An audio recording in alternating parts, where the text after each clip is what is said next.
It's just like you're saying, with each person, they need to learn their body. They need to learn what works for them. They need to learn kind of like their mental capacity of what they can utilize. Because like you're saying, your workout split may not work out for me, but it could work out for another Joe down the road. And so it's like one common thing that I really see is people getting pigeonholed into one way of thinking because they see, V-Shred, he's a famous one, or some of the other big fitness influencers saying, this is what you need to do to achieve X. When in reality, it's just, no, that's just one way to do it. If it doesn't work for you, it doesn't mean you have bad genetics. Doesn't mean you're a failure. Doesn't mean you did something wrong. It just means you have to try another way. And then like continuing to progress your way of thinking and continuing to try and figure out something that works for you. That's what's going to make the biggest changes for your fitness life, as well as keeping an open mind.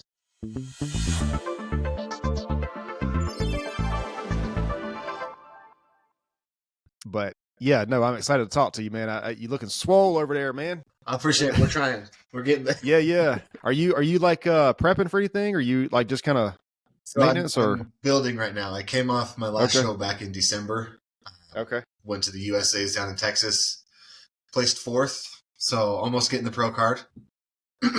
Okay. But so we're still fighting for it there. We'll see. This year I got about 15 pounds to put on. Oh, wow. Yeah. Wow. Man. So I've been working out. I've been in the gym like 5 years now. January was 5 years. Started 2020. Nice. And I'm only like 10 pounds more than what I was when I started. And that's in 5 years. Mm-hmm. That's 5 years. And so I always tell people, like, my experience was I was a leaner guy. I wanted to put size, wanted to put on mass. And I've sort of floated around the same weight, like 185, 190 for a while. And I'm kind of like 195 now. But it's only like a 10-pound difference in 5 years. I can't imagine. You said how long? 15 pounds in how long? 15 pounds in a year. Oh, man, yeah. Well, it's a lot of food. I think last year I was eating like 7,000 calories a day.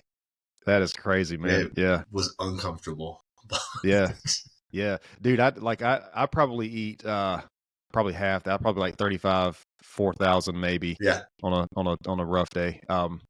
But yeah, I don't think people understand that, like, what it takes, to compete at that level. No, people get shocked every time I tell them how much I'm eating. And they're like, wait, how are you eating? Like, I have 7 meals a day. Yeah. Like at peak build, I'm about they're about 1,000 calories every single meal. 2 of them, granted, are like protein shakes with some oats and stuff thrown in there, just so it's easier on digestion. But yeah, you're never hungry when you're pushing that much. Yeah, for sure. See, like these days, man, what I'm doing is the intermittent fasting. I usually don't eat until early afternoon. But with what you're doing, you could never, you'd never be able to do that. No, it's waking up at 6, have my first meal at like 6:30, and then about every 2 hours until bedtime, around like 8 or 9, I have my last meal. That's crazy, man. Do you try to keep it clean? Like, do you try to keep it pretty? Yeah. Okay. Yeah, because I try to keep it as clean as possible, as whole food as possible as I can. But once you start creeping up to the really high calories, it's like, all right, let me get some Pop-Tarts. Let me get some like toaster strudels, something that's a little bit more calorie dense, just so that like you can get that calorie pop without really putting too much strain on the digestion. So what's the typical process? So you put you put this on, then you had to cut at some point, right? You would have to cut. Yeah. So about 20 to 25 weeks out is when we really start honing things in. 20 weeks is like the official start of the cut for me. But within those first month and a half before then, we're kind of trimming it down, tailoring it in to making sure that our body's going to be responding. And then we start pushing forward, cutting some food, seeing how the body responds, seeing how quickly it drops off. So then we can kind of time things correctly so that we're peaking the week of the show, not the week after or a couple of weeks before, like some guys mistakenly do. Okay. So, I talked to some of these guys who do like the MMA fights and stuff, and I think they have to do their weigh-ins. If I'm not mistaken, it depends on the fight and on the league and on the rules, but I think it's like 24 hours before or maybe the day of. Is there like a certain weigh-in for, like, do you have to weigh in for this kind of thing? I mean, because you do it it's by class, by weight, right?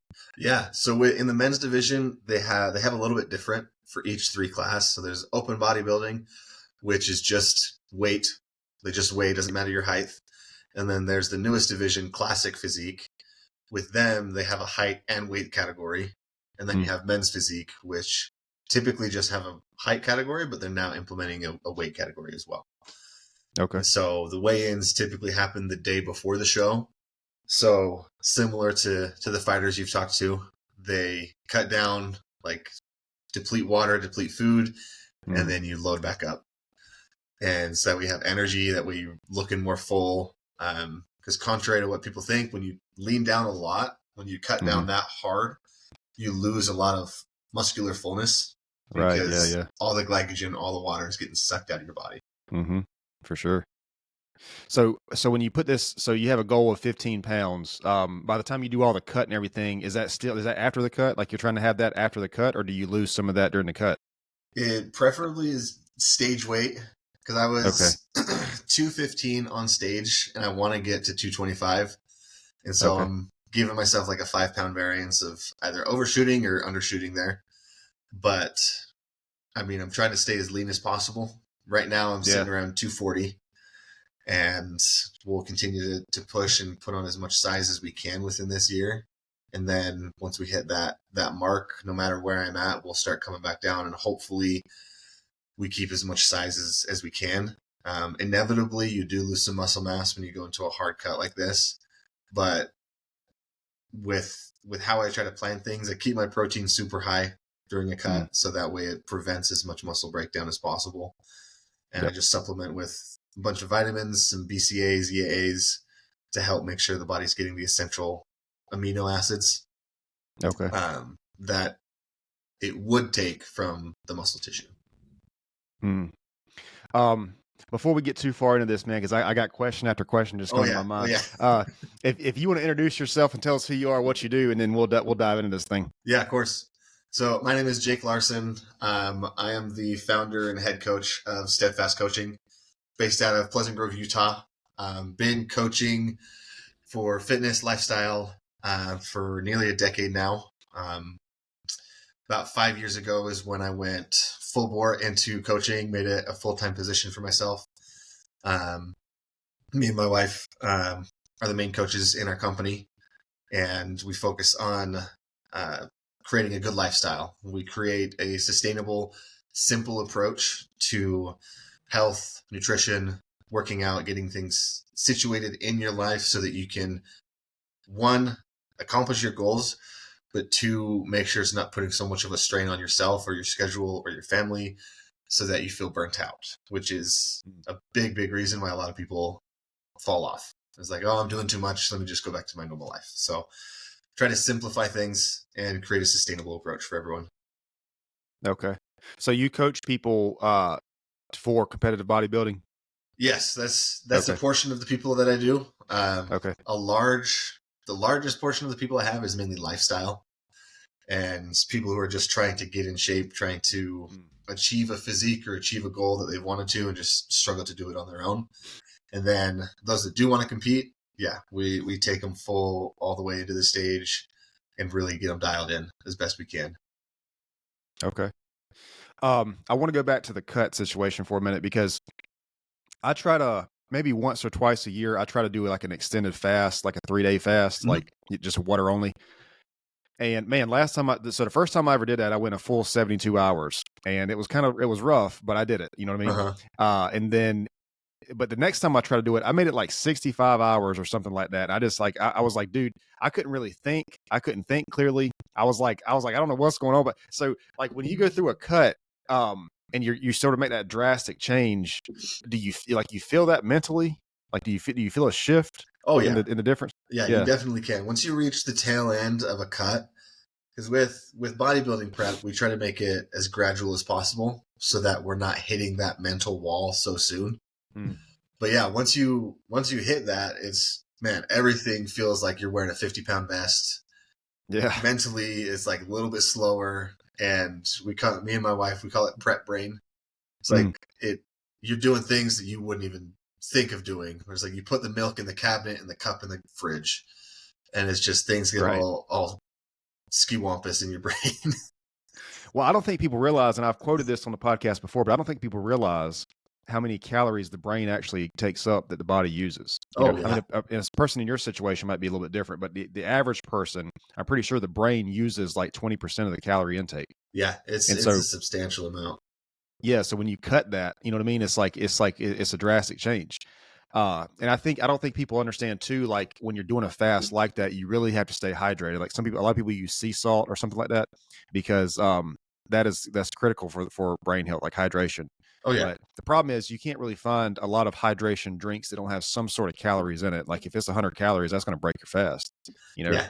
So that's why people use salt. I couldn't use the salt. It made me sick. That might be one of the reasons I felt so bad because I was dehydrated. I was drinking water, but I didn't really have any salts. You know what I mean? Then get those Yeah. So electrolytes that you needed for your brain.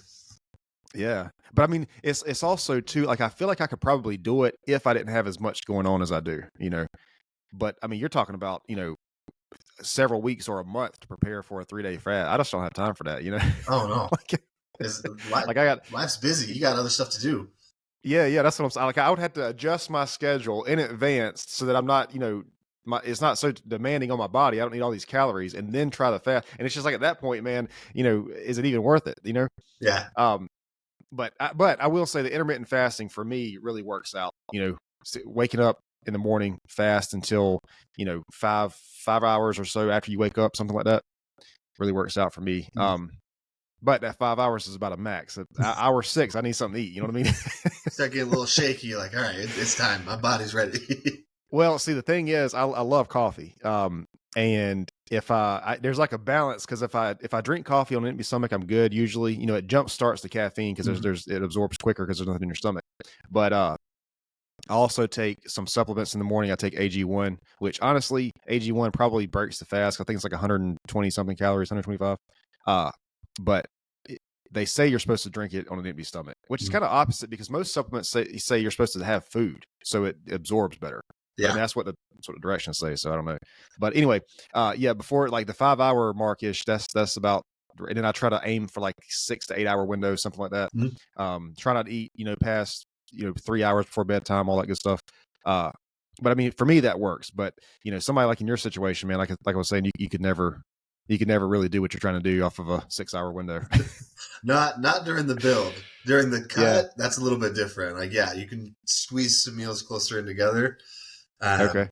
But yeah, when you're building, it's just you got to space it out just enough to where you have just enough of an appetite to finish it, and then you get a little bit of a break until your next meal. Yeah. So do you work with people who are trying to specifically lose weight? Yes. Yeah. So a large portion of my clientele are trying to lean out or lose weight. And so with them, we take a very simple approach. It's just calorie maintenance, making sure they're getting a good spread of macros. I tend to lean towards high protein, high carb, low fat, mainly because the body, one, uses the carbs as the main source of energy. 2, we're keeping fats low enough so we're not storing any additional fat if we're in a calorie surplus, but just having enough for hormone balance and hormone production. And then a large portion is in protein to help the metabolism continue to function strongly, preserve as much muscle mass, and then help maintain appetite. Yeah. See, I don't think so. You hit on something right here that I don't think a lot of people realize. So, a lot of women, if they're trying to build muscle in the gym, they're focused on legs, like glutes, stuff like that. Most men, I would say, are focused on like the chest, shoulders. A lot of men don't even know what leg day is. You know what I mean? Leg day sucks. But I don't think people understand that you have to eat enough to build that muscle, and that I think that puts sort of the dilemma on increasing body fat, like here and there, which I guess is why you're supposed to technically, even if you're trying to build muscle, you're supposed to cut, like building bulk and cut. But I've always told, so people have asked me this, and I'm not sure if this is right or wrong, but I've always told them if they're trying to cut like body fat and keep their muscle, they should go for a little bit higher rep range is in the gym is kind of what my understanding of it. In turn, you're essentially burning more calories with that higher rep range. That burning sensation is essentially oxidation happening in the muscle. And so it's needing more fuel to push through. And so that is definitely something that I implement a lot with my clientele when they're either in prep or when they're trying to lose weight. Like we're pushing anywhere from 15, 20 reps, sometimes 30 reps on certain exercises, just because it's easier on the body not to move the heavy loads for that many reps, but you're still you're having some type of resistance for an extended period of time. Yep. And people can keep their muscle while doing that, right? They can keep muscle mass while doing that. They can just basically trimming body fat. Is that what's happening? As long as they're maintaining a good intake of nutrition. Because a lot of the times people sometimes cut too drastically, too quickly. I've spoken with some people, they cut anywhere from like 500 to 800 calories during a week. And it's like super quick drop off. Yeah, you lose weight, but at what cost is what I ask them. So typically I cut calories about 100 to 200 calories every couple of weeks, just so that it's very gradual. And I keep the protein high. Hey, Jake, hang on just a second. Yeah. This episode is brought to you by Excel Coaching Academy. Hey guys, I'm really excited to let you know that I started a mindset coaching business. So what I want to do with this business is I want to help entrepreneurs, business owners, salespeople, leaders, and fitness enthusiasts or athletes develop the right mindset to increase revenue, improve business or performance, and overcome the challenges needed to become the best version of themselves. You can get more information about this by emailing info@excelcoaching.academy. Yeah, so we were talking about losing the weight and like trimming the body fat using higher reps. So on the other end of that, like people who want to build muscle, I think the philosophy is like the lower rep range, like 5-ish, 8 to 5 reps. What do you think about that? Do you support that? Yeah, I implement that quite a bit. Okay. Personally, I like to push towards 10 to 12 reps, just to get a little bit more blood flow, a little bit more volume within those building sets. But there's plenty of times where we're going for like heavy squats or heavy bench where it's like, yeah, rep range is 6 to 8. Shoot for 8. If you fail at 6, count the set. And so there's different ways to play around with the workouts that you do to boost fat loss or boost muscle gain and strength gain. But all in all, if like my general rule, if your intensity is there and you're reaching failure, you're going to see progress, whether you're cutting or whether you're trying to build muscle. Yeah. No, I think I agree with that. I don't usually do the like lower. I don't usually go lower than 8. I think most of mine are like 12, 13-ish. Well, 11, 12, somewhere around there. Yeah. But I've heard people say that, because a lot of people talk about going to failure, like, do the reps to failure. But I've heard people say that like if you do it to failure, the risk to reward is not really worth it. If you try to get that last rep and you fail, it's just not really worth like whatever benefits you would get from it. And so I've heard like different opinions on that. Yeah, it branches into the theory of overworking, which in turn is real. Like I fully believe like some people just overdo it and they don't give their body enough time to actually recover to build the muscle. Like they are consistently sore and their strength never increases. They're definitely overworking. But typically I implement a failure set, at least the first or the first or last set. Sorry, let me rephrase that. The last or second to last set, I implement some failure just to make sure that I'm keeping that intensity level up there. Because you don't want to push to failure every single rep or every single set, because you would definitely start crossing the plane of overworking your muscles, working them past the point of recovery, and essentially by the next time you work out, your body's still in a recovery state because of how hard you pushed it. Yep. So do you think the same thing applies with like the higher rep stuff, like the people who want to just tone down? It depends on the weight load that they put on. Because again, it goes to that point of failure. Because you can do shoulder raises with 5 pounds and do 50 reps and then reach failure then, or do 20 pounds and reach failure in 10 reps. And so it crosses that point of where is the actual point of failure. And if they're hitting it and they're burning out, and then they go back to another set and do as many reps again, that's probably a good amount of weight. But if their reps consistently drop, they're not either not recovering enough or they're using too much of a heavy weight during that cutting phase. Okay. So if so just to kind of wrap up the losing weight and the building muscle. So the losing weight, if I'm understanding correctly, higher rep range, the I guess a lighter intensity but more volume to sort of trim that fat down. And if you want to build the muscle, you're looking at a lower rep range, higher intensity, but what I guess when we say volume, because you're not going to do, if you do a lower rep range, you're not going to near the volume that you would at a higher rep range. But I guess you don't really need it there. Not in that case, because it's the intensity should be the same, whether it's high reps or low reps. You want to reach that point where it's almost failure or to failure, so that your body has something to adapt to. Right. And when we're, going for endurance or burning fat, your body will start adapting to that longer period of exertion. So it burns more calories, it builds up the endurance of the muscle. And then contrary, when you're trying to build muscle, heavier reps, I can't get my words right. Heavier weight, lighter reps. Right. That's going to force the body to push to failure in a different way, to where it's having to build muscle to move that weight load. Okay. So intensity is the same, just how you go about it is a little bit different to accomplish your goals. Okay. That makes sense. I guess it's kind of relative to the goal, like whatever the goal is, is there like all right. So before I ask this, let me say about the losing weight and the building muscle. So if it's like, say the person's trying to lose weight, and you mentioned the macros is like a big part of that, the nutrition, and I guess building muscle is too. But specifically about protein, do you still aim for that gram per pound of body weight in both scenarios? Or if you're losing weight, is it a little bit lower?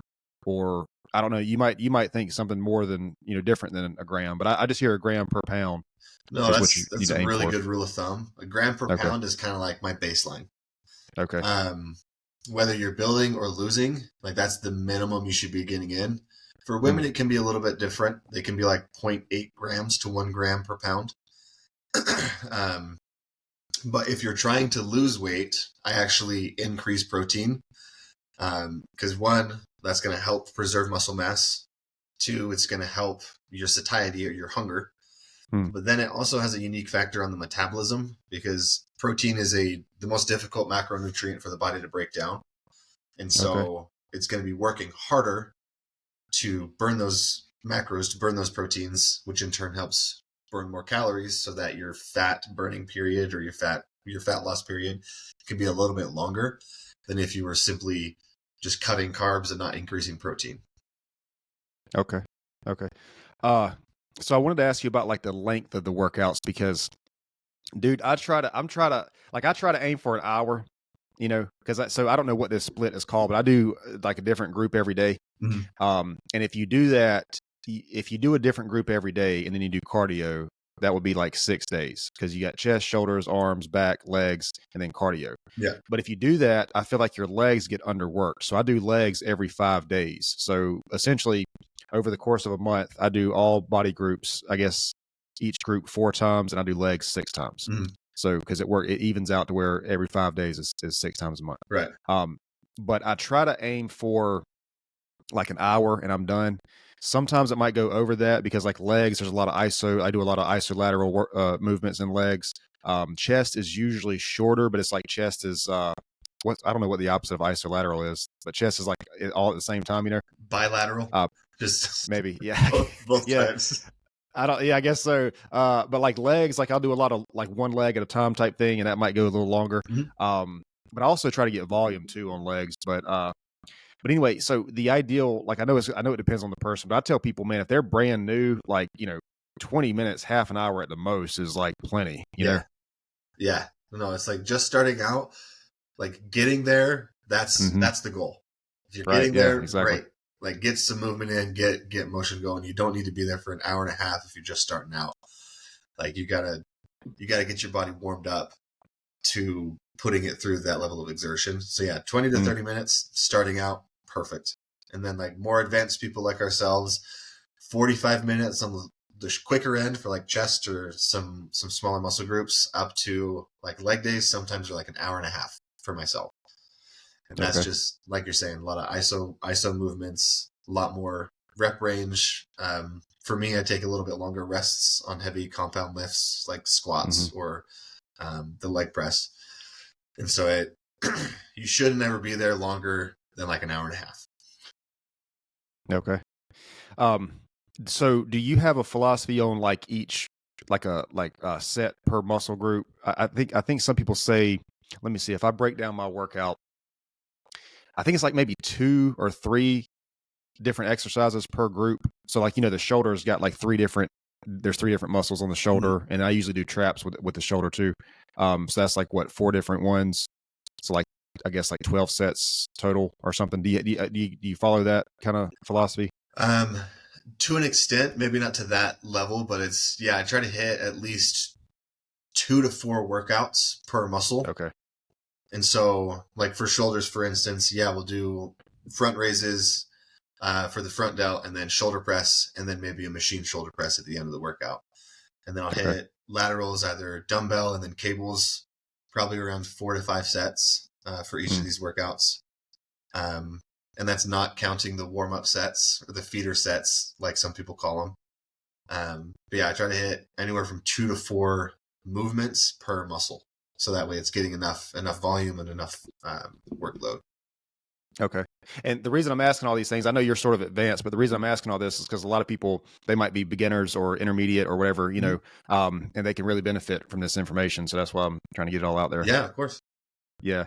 And then so there's and what I tell people too, man, is like when you're doing your workout, you mentioned compound lifts. I try to tell people to put those in the middle of your workout because you want to be warmed up to that. If you put it at the end of your workout, you're probably going to be too exhausted to be productive with it. But like I know for me, myself, like bench is usually in the middle of my chest workout. I don't really do the barbell squats because the gym I go to has a Smith machine. Yeah. So I use Bulgarian split squats. Those things freaking suck, man. Devil. And then I do leg extensions, and then I do the hack squat, which is like the the slanted one, and that thing's rough too. Oh, that's a beast. But anyway, I try to do those. I guess the Bulgarians are like somewhere in the middle of the workout. Mm. Yeah, I mean, I would follow the same thought track. Like the first 2 to 3 movements should warm up for that primary compound lift, whether it's bench, shoulder press, deadlift, squat, even bent over rows can be considered a compound lift just because it can go heavier if you do it correctly. But like the first few movements are just to help warm up the body, but still push those muscle groups to force some growth or force some definition. And then really blast everything in that compound lift. And then the exercises after that are still to help build up any of the auxiliary muscle groups that may not have gotten worked as much until that point. So that way you're still getting a good, complete workout. Okay. That makes sense. I wanted to ask you about cardio because I don't know, man. Some people like cardio is just like cardio is about like leg day for a lot of people. Cardio is just non-existent, So I personally love like kickboxing for cardio. Yeah. It's just like a completely different, like I tell people all the time, man, jiu-jitsu is like the best workout that you'll ever have in your life. You can sweat more there than even in the summer. It's insane. Dude, you can go out and you can run 5 miles, but you go on the mat for 30 minutes and you're going to be exhausted. You know what I mean? Oh, no. It also too, it uses, it's not like calisthenics, but it uses your body in a different way. Like you'd be surprised how your body can move and twist and everything. But anyway, so like cardio, because I know a lot of people who sort of emphasize the cardio, and I think that's a good thing. That's obviously like, it's good to have cardiovascular health, but they try to combine it. Like a lot of people will do like a cardio workout before or after their workout. And I think the theory is that your heart rate is going to be elevated. You're going to burn more fat or whatever. Like you'll see a lot of women in the gym, they'll do a workout and then they'll do the stairs like after their workout, which I don't know. They say the stairs, if you break it down by like minute or whatever, the stairs burns more calories than like a treadmill does. Oh yeah. Like if you've ever spent 10 minutes on the stairs compared to 10 minutes on the treadmill, you're definitely going to be breathing a lot harder. Yeah, yeah, those stairs suck, man. When I use it, I try to like I break it up into 2-minute increments and I adjust the intensity every time. Mhm. And then like at the I don't know 6-minute mark or whatever, it maxes out for like 4 minutes, and then I tone it back down. But that thing sucks, man. Oh yeah. Right. But see, I'm one of those people, like, I don't really, I don't feel like I had the body type to run on a treadmill, you know? Like, I don't know, it bothers my knees. And Mhm. like, if I run outside, I'm usually good, but something about that treadmill, I just don't, I don't know, it's just not my thing. Yeah, no, I'm very similar. Like I have sensitive knees, let's say. Yeah.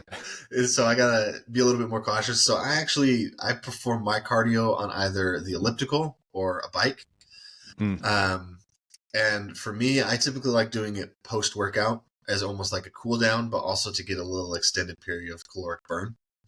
okay. Um, I do often do cardio to warm up, like 5-10 minutes before my workout, just to kind of get the blood flow and the heart pumping, make sure my body's awake.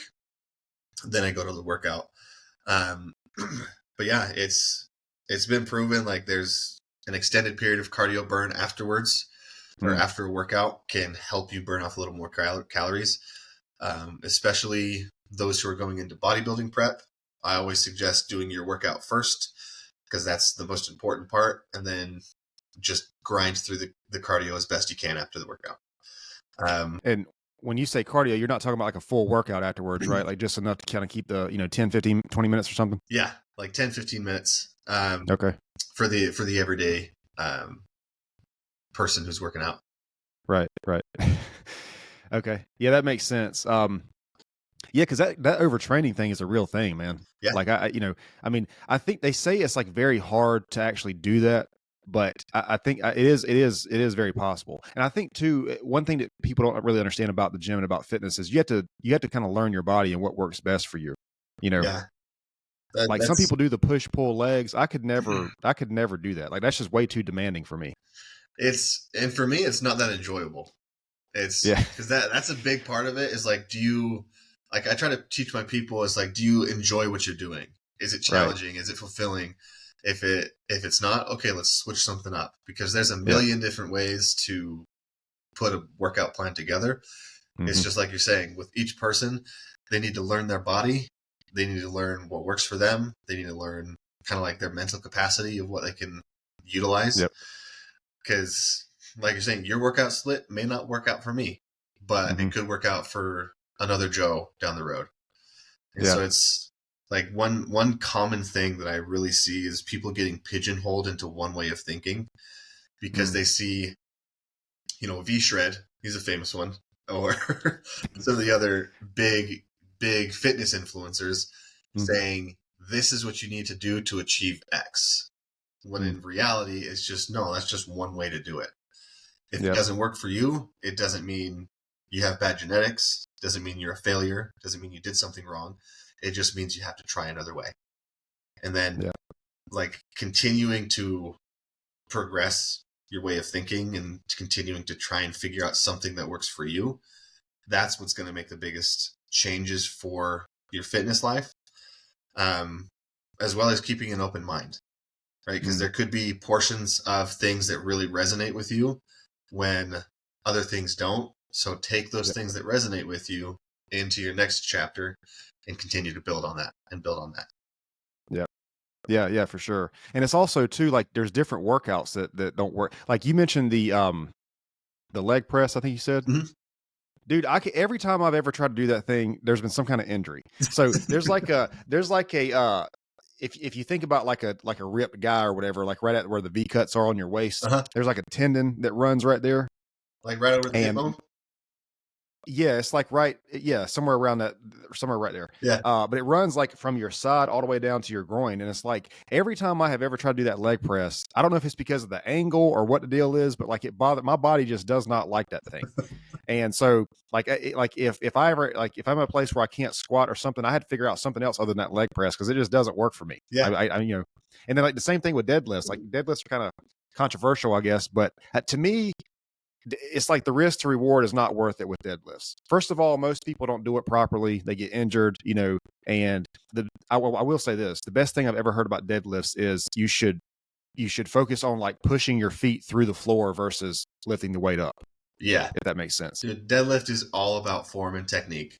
Yeah. And I do implement it in a lot of my workouts, but it's mainly using lighter weight, not like super, super heavy. Like I'm not saying go to 100% or 90% of your max. Right. It's like, hey, this is maybe like a 60 to 70% of what you think you can lift and really focus on form. Because it's like there's so many different intricate things. Like you heard of packing the lats to help isolate your back, make sure that's stable, pushing out in the gut to make sure that's stable, driving your hips down as you're pushing up and driving your hips forward, and then driving your feet through the floor. So there's like a laundry list of things that you have to check off to perform that lift correctly to the elite level of what people are trying to compete with. And so yeah, that risk to reward factor for deadlifts definitely comes into play.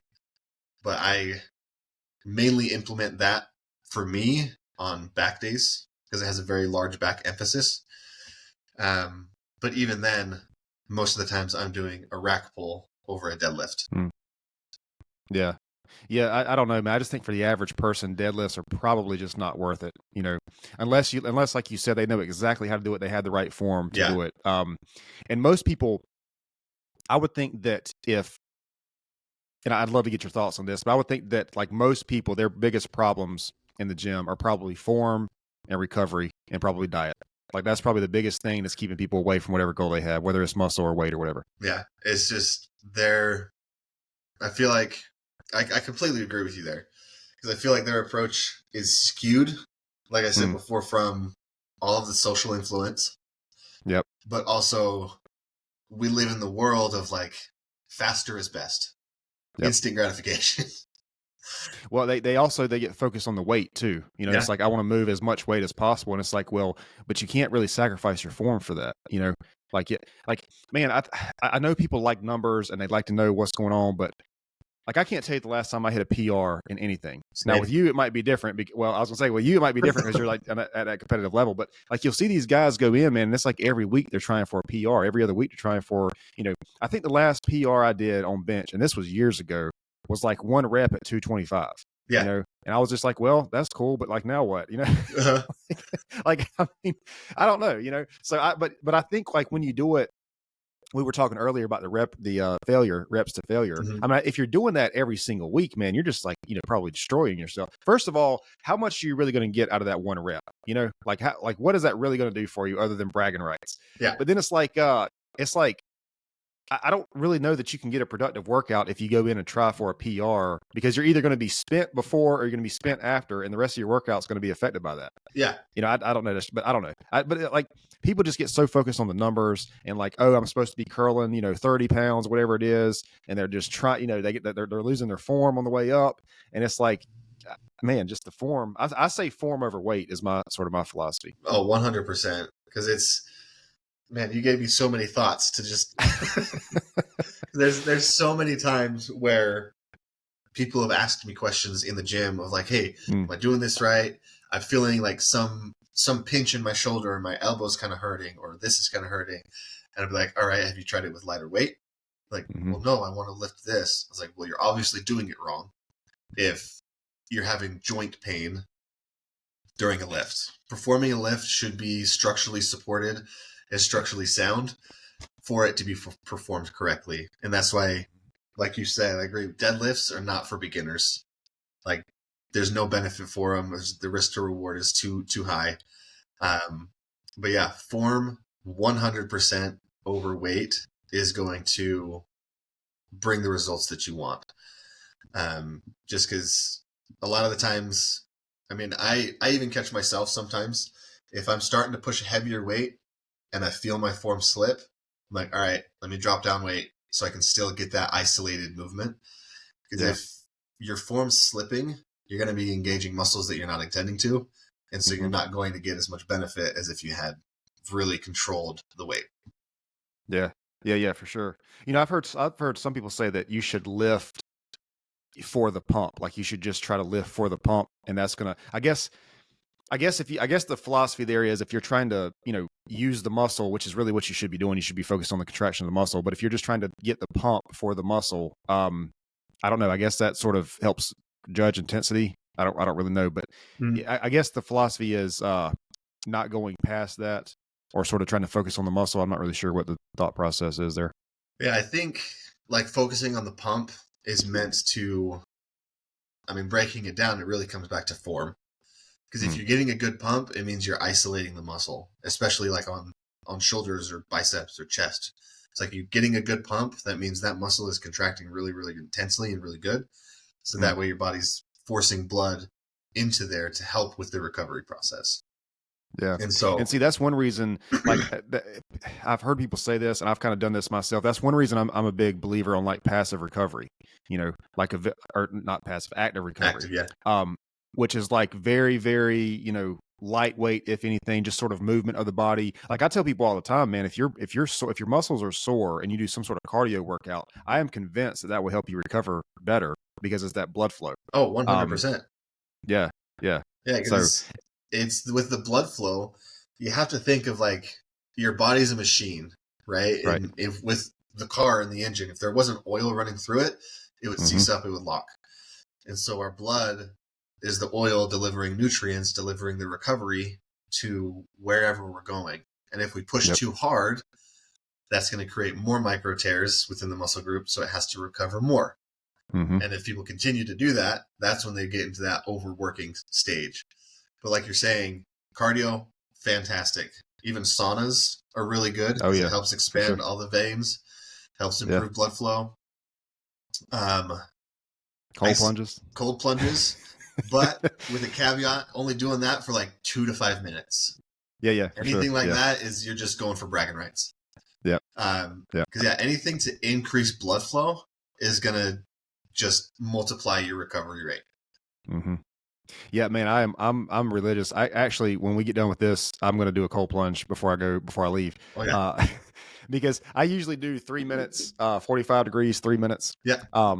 But man, that thing, it's like, that is probably one of the biggest superpowers I feel like I've had in health and fitness is cold plunging. Now I don't have really access to a sauna, but what you can do is you can do like a contrast shower. So Mhm. you'll do like a hot shower, cold plunge, hot shower, cold plunge.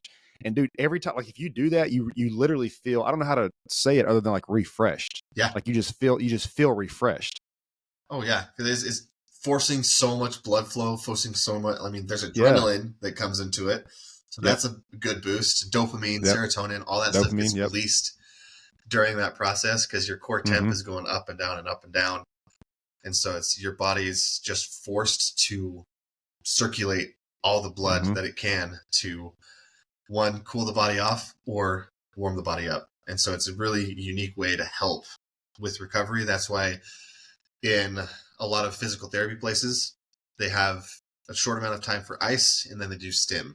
And then they do ice and then they do stim. So it contracts the blood vessels, pushes out toxins, and then stimulates the blood vessels to push in fresh blood and fresh nutrients. So it's a Mm. really unique way to help recover. Yeah. This is a really good transition period because there's so much we could talk about, but I want to get into this with you. This is a really good way to transition into this. So if you, I don't think a lot of people know this. If you do like a cold plunge, so the theory is a lot of people do it after, like do a cold plunge after, but if you do it too close to your workout, it can really stunt your hypertrophy because I think the rule is 4 hours, and this is from Dr. Andrew Huberman. But I think it's like 4 hours. You should wait 4 hours after because it really stunt that response. But if you do it before, if you do your ice bath before your workout, and then you go work out, and your body's warming up as you're working out and that kind of thing, you can increase testosterone. So Oh, it increases. Yeah. Oh, dude, if you have access to a cold plunge, well, I don't yeah. want to tell you to do it because you got to give yourself enough time to warm up. But then like you're going Yeah. to warm up as you're because see the way the cold plunge works is yes when you're in there it's cold and all that and you are cold, but like the reason it wakes you up if you do it early in the day is because your body warms up after that naturally, Uh-huh. which matches the circadian rhythm. So if you your body temperature is lowest about 2 hours before you wake up, and then it rises, it peaks in the afternoon, and then it falls back down. That's why a lot of people like if they take a hot shower, they feel relaxed, they're sleepy Uh-huh. because they're hot in the shower, but their body is forcing themselves to cool down. So that's why a hot shower is better at night. Cold plunge is better in the morning. But if you have a cold plunge, you're in there, you're cold, whatever, your body's going to be heating up naturally after that. And then you go do a workout. Oh man, I'm telling you. I'm doing I'll that have to put today. that one to It's test. That sounds good. So there's going to be, I'm doing it today. I'm doing the cold plunge, and then there's going to be a couple hours between that and my leg workout. Cause I had to usually I work out at night, but I got some things going on tonight. I have something I got to get to. Going to do my workout in the early afternoon, mid afternoon. So yeah, it, now I don't know if that's sustainable. I don't know when you say increased testosterone, I don't know if this, how long it lasts or whatever, but for sure gosh, there was a guy, Joe Rogan was talking about a guy. He was like an older guy, classic guy. He used to do the cold showers before his workout. Because it's like you're in there, you're forcing yourself to work out, your body's warming up, you know what I mean? And so it's a whole different thing. But I would say if a person uses it, yeah, definitely either before, like in the morning when you wake up, which is like that's the definition of discipline, man. Getting in that thing right at 20 minutes after you wake up. Oh That, yeah, that no one sucks. wants to do that. Let's be honest. Yeah, that sucks. But it is a lot better to do it that way, or either before your workout versus after. If you do it after, wait 4 hours. But yeah, if I do it in the afternoon, man, I have trouble sleeping that night. Like, and that's one thing I want to get to with you is sleep too. But anyway, talking about the testosterone. So because we talked before we were rolling, we talked in the past about some of these young guys want to get on this stuff and they don't really know. I don't want to say the dangers, but they don't know like okay, kind of what comes with that. You know what I mean? Yeah. So if you had some advice to give to somebody who maybe wants to get into the bodybuilding space or get on the TRT space or get in that space, what do you think you would tell that person? Like just not necessarily a warning, but just like a hey, be aware of this. Yeah. So I actually get this question quite a bit with some of the young bucks in the gym, and they ask like when they should hop on stuff, and I'm like, you shouldn't, because there's a lot of pros and cons to it. Yep. What they don't see, like you're saying, they don't take into account the long-term effects that it could have on somebody. When a lot of what these young guys are looking at is, the Chris Bumsteads, the Matt Summerfields, the Urs, like all those big name guys that, are running stuff, but they're also extremely disciplined. They know what's going in their body, not only with the food, but the micronutrients, the supplements, the vitamins. They know their workout regimen. They get their blood tested regularly. They get their heart rate tested. They get their blood pressure tested. It's like there's so many intricate things that they do and have access to that these young guys wouldn't.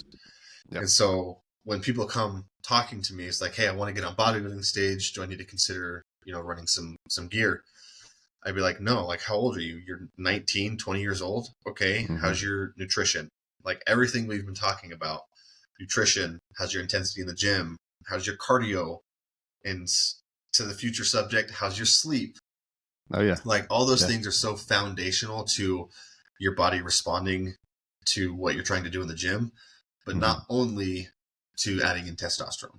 Like if you're not doing any of those things and you add in testosterone, you can't multiply something by 0 and get a number. Like it's still going to be 0.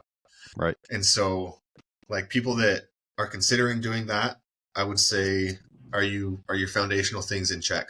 Do you know exactly what's going on with your body? Do you know what vitamins and supplements you're going to be taking? Because this is also going to be putting a strain on your kidney, your liver, your heart, your blood health. And if they don't know those things, then I'm like, yeah, you're nowhere near even a place to consider these things. Now, on the contrary end, right? If some guy is having a really, really hard time and like, he has signs of low T, whereas they have gyno, they have oily skin, they have a little bit higher voice, there are men out there with that, then I would suggest getting blood tests. Blood tests will tell you everything you need to know of what's going on in your body. If your testosterone is low, great. There are forms and ways to go through that properly, through the proper avenues that will help you continue to get tested, continue to make sure everything's in check, but also to help beat your estrogen levels and your progesterone, your thyroid. Like all of those hormones that aren't talked about get affected by injecting testosterone. And so that's kind of like the jump scare I would give to people. It's just like, hey, Like, this is a lot deeper than you realize. Mm-hmm. And it's not the magic pill. It just speeds up the process of what you're currently doing. Yeah. Well, and I think that's exactly the point, man. I think a lot of people do look at it as a magic pill. Mm. If they get on this, whatever it is, the size or the mass or whatever is going to be fixed. And I think there's a difference. I think you're exactly right. I think you should. Well, I think there's a process you should maybe go through before you try to get to that stage. Yeah. And like you said, I think this is sort of a different scenario from a person who does have, whether it's natural or whatever, low T, or a person who just feel like they reach an age and they want to maybe supplement to get back up to some sort of natural level. I think that's a whole different thing. Mm-hmm. But I think what we're talking about here is sort of going beyond that, I guess for gains or, whatever. Yeah. And I think I think those are two different conversations. Oh, 100%. But Because one's an actual need and one's right. a want. Yeah. I mean, I don't know, man. I don't think there's anything necessarily wrong with a guy, whether it's age related or whatever, Mm-hmm. he wants to kind of sort of get back to that level. I don't think there's anything wrong with that. Yeah, in that term, I agree. But my understanding is also too, that's like comparatively, that's like a very low dose compared to, what somebody might be on for bodybuilding. Yeah. Yeah. To give a comparison, a natural dose or a lower dose of TRT, testosterone replacement therapy, for those that don't know, it's about 100 milligrams a week. Then that can go up to about 200 milligrams a week. And that's for a guy who's just trying to get back up to like average? Correct. Okay. Yeah, that's someone who's naturally low T or an older gentleman who's trying to get back to a natural level. It's about 100 to 200 milligrams. Now, on a cycle or a bodybuilding cycle where they're running much, much higher doses, they cross the level of 700 milligrams to 1,000 milligrams or a full gram in a week. Wow. And so, yeah, there's a very large difference. Does a person build up to that, or that's their first dose, or like? I would never say do that on your first dose, because that that could screw you up in the long run. Okay, yeah. So I guess you build up to that then. Yeah. So it's okay.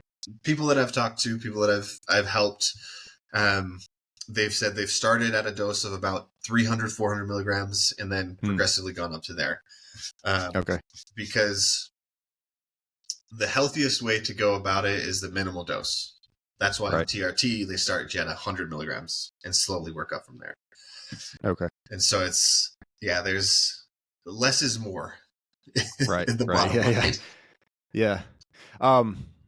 Listen, man, I know we got to close out a little bit. I'm not going to keep you all day here, but I do want to ask you about sleep, because we mentioned that sleep and recovery. Yeah. And I think this is something that a lot of people sort of look over. I say all the time that I wish somebody would have told me how important sleep was when I started working out. You know Seriously. what I mean? Because so like when you're in your sort of I guess the peak of your bodybuilding, or just in general, like how do you feel a difference if you're not sleeping the way you're supposed to? Oh, 100%. You it's once you pay attention to it, it's kind of crazy how much of a difference even an hour can make. It's 1 week I had leg day. I probably got like 5 hours of sleep. I was like, I almost puked. Like, it was rough. And then the next week I was like, okay, 8 hours of sleep. I prepared a little bit better and blasted through the workout. It was fantastic. Because sleep is, I would say that's probably one of the secret keys to a lot of people's wants and dreams with fitness. Because the body, what people don't understand is during sleep, that's when the body is recovering the most. That's when they're repairing all the damaged tissue. That's when they're replenishing glycogen or the energy sources within the muscles. That's when you're building new tissue and you're actually burning calories as you sleep, because your body's recovering and doing all those things. So if you cut that cycle short, it's going to be like you're going to the gym at 50% or 60%. And so it's like, okay, you're almost recovered, but then you're going to just throw more paperwork on top of the desk of what your body has to do. That's a good way to put it. I think that if like I said, my workouts are usually somewhere around 11, 12 reps, but if I don't sleep properly, I'll think that I'm okay until about that 10th rep. You know what I mean? And I'm like, dude, this is a whole different workout. it's the same weight or whatever, but I don't know. I've heard people say too, if you don't sleep well, if you do a workout, you're doing more harm than good. I don't know. I just, I'm of the philosophy, man, if you can't, unless you're like really, really injured on something, just get in there and do something, just do some sort of movement. But yeah, like a person in your situation, you can't really afford to, I guess miss those days like that or miss the performance. Yeah, I mean, it depends, right? Because like you said, it can do more harm than good. If you go into a workout and you're just exhausted, you're more likely to kind of squeeze by on form. You're like, that was fine. Yeah. And so you may have had more benefit to taking an additional rest day because sometimes your body just recovers slower. And so I kind of have this personal philosophy of like, if I can sit down on the couch and fall asleep in like 10 minutes, I should probably take a rest day. Right. Yeah. Yeah, no, for sure, man. I'm with you on that. I think a lot of times too, though, it's not just the sleep, like the volume, the amount of sleep. It's also the quality of sleep. Yeah. People don't realize that like light or something like that can really make effect. Like we everybody's on a cell phone at like 24/7 these days, and a lot of us are on our phones to the minute we go to sleep, which is really not good. So. But yeah, man, it's been great talking to you. Very informative. I think we covered a lot of. I mean, there's so many different places we could have gone with this, but there's so many hours left to be talked about on this. Yeah, that's what I mean. It's all this stuff. We're barely scratching the surface here. Yeah. But I guess the question would be, because of that, do you work? So you work online with people? You work remotely with people? Yeah, I work with people all over the country. My website is trainsteadfast.com. I'm taking free consultation calls for anybody that's interested or trying to figure out what to do with their fitness life. Happy to help in any way that I can for those that reach out. I'm on Instagram, and any email that comes through, I'm happy to respond to. Okay. And I might have some stuff from you, but if you have anything, links or whatever, we can put them in the descriptions for the video and stuff like that. Let me see. I want to make sure we kind of covered everything. Yeah. I mean, we covered a lot, man. Like you said, you could really dive into a lot of this stuff. It's just, how long have you been working out like this? I guess, well, not like this, but like how long have you been working out? So I've been working out. I mean, I played football and baseball ever since I was a kid. And so since I was about 15 years old, I was exercising. But I haven't been competing competitively in bodybuilding. I only started about 5 years ago in 2020. Okay. Yeah. 5 years, man. I think the average martial arts black belt in I think jiu-jitsu is like 10 years. It takes an average of 10 years. And that's like, sometimes because I'm nowhere, like I'm a white belt in anything, if that, you know what I mean? So, but I compare it to that sometimes. But also too, I don't think that 10-year mark in martial arts, I don't know if that's working out every single day or 6 times a week or whatever it is, like you and I are doing. I think if you probably do martial arts at that rate, you're probably going to get there faster to that black belt. I don't know. Sometimes I think about fitness. I'm thinking about like, well, if fitness had a belt system, where would I be? You know what I mean? Like somewhere in the middle. I don't know. Like, yeah. Because I mean, there's just so much that you learn, man. So much you learn about yourself, about your body. So much. Like I tell people all the time, especially in the business space, fitness has done a lot for me in business. And there's different ways that happens. But like one of that like mental clarity that you're in there, that you get that sort of that rush of, I don't know if it's dopamine or if your testosterone's elevated or what it is. But like halfway through my workout, a lot of times I'll have that pump going on, And I always tell people, like, if I could take that and sell it, put it in a bottle and sell it to somebody, you make a fortune, because it only lasts like, yeah, it only lasts like whatever the endorphins or whatever, it only lasts like 20, 30 minutes or whatever it is, But man, I'll be in there, I'll thinking about an email or whatever, and I'll just have the words just come to me. Anyways, it's magic. Worth it for everybody. Yeah, for sure. So one last thing before we close, if you could share one of the most important lessons you've ever learned, it can be from your personal life, if you're comfortable sharing it, your business, your fitness, your career. What do you think is one of the most important lessons you've ever learned? The first thing that comes to mind, and this is a word I've been using as a phrase or a motto for a couple of years now. It's purely simplify. Simplify your approach to whatever you're going through. Because if you're overwhelmed, if you're stressed, if you're anxious, you're probably overcomplicating the whole process. So try to make a simple, sustainable approach to whatever you're doing. And if you create it in that simple step, I guarantee that you'll see progress and you'll continue to grow on that. And so simplify. Yeah, man, that's a really good point. Because I think if it is too complicated, I think a lot of us sort of fall off. Mm-hmm. You know. Yeah, Get so that's a really overwhelmed, good kind of point. get that, you know what, I'm good. Yeah, yeah, yeah.